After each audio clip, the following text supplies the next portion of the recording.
So we're going to talk about interchangeable lenses. And I've already introduced this DSLR camera to you. DSLR stands for Digital Single Lens Reflex.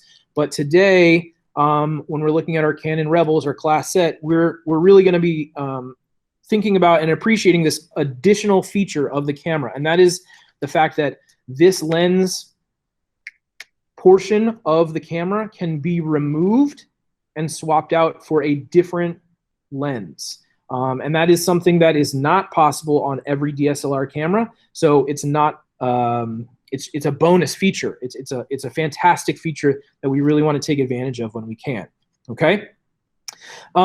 So first of all, before we swap this out, I want to note that this lens does happen to have a zoom dial to it. So while we've previously spoken about the focus ring in the front, the zoom dial is what allows us to zoom in to get closer or further away from the subject, really to zoom in and to zoom out. So for your assignment this week, I'm asking you to zoom well out.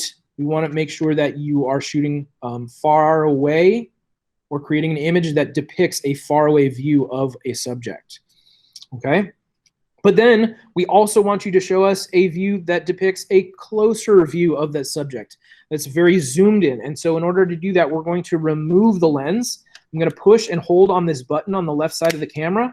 And in doing so, I can release the lens to unscrew it. Now, when I take it off, the camera is open and the lens is open. We want to protect them. We don't want dust to come into the camera. So we're going to actually kind of turn them down so that dust is not just falling into them, which happens actively. And hopefully we already have our second lens ready to go. So this is the additional lens I'm going to make available to you. We'll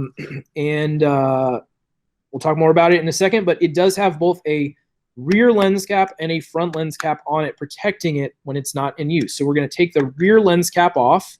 Okay, we'll actually take that rear lens cap and put it on the smaller lens to protect it. We'll then take the larger new lens and we're going to look for the red dot that is right here on the back end of the lens and identify the red dot that is right around the rim, the opening of the body of the camera. Line them up and screw it in. Okay, that will put our lens into place. And you can see already, even without zooming in, this lens is much longer. There's also a front lens cap. I'm going to pinch it, pop that off, put that one back on my smaller lens. So this one's now protected on both sides, both front and back. I can put it down and know that it's protected. In fact, when we're out and about on campus, we're actually going to be using, if you're ever carrying two lenses, then you're going to use a bag. It's got a shoulder strap that you can carry over your shoulder. And in that bag, you can put the second lens, pop it, flip it closed, and that allows you to be sure that it's going to be safe. It's not going to drop out and break or something. It's really easy to accidentally damage a secondary lens if you're not taking care of it while you're using whatever other lens you're using.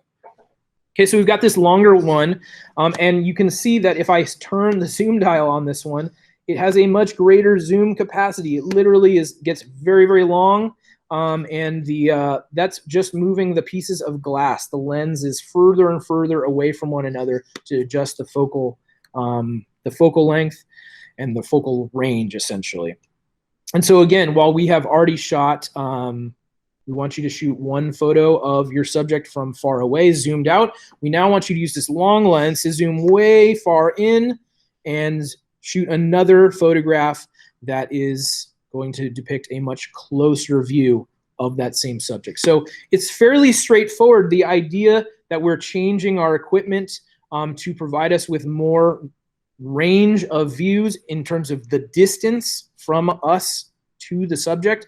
But of course, to use this much longer lens is to provide ourselves with the capacity that we don't have if we're using another camera.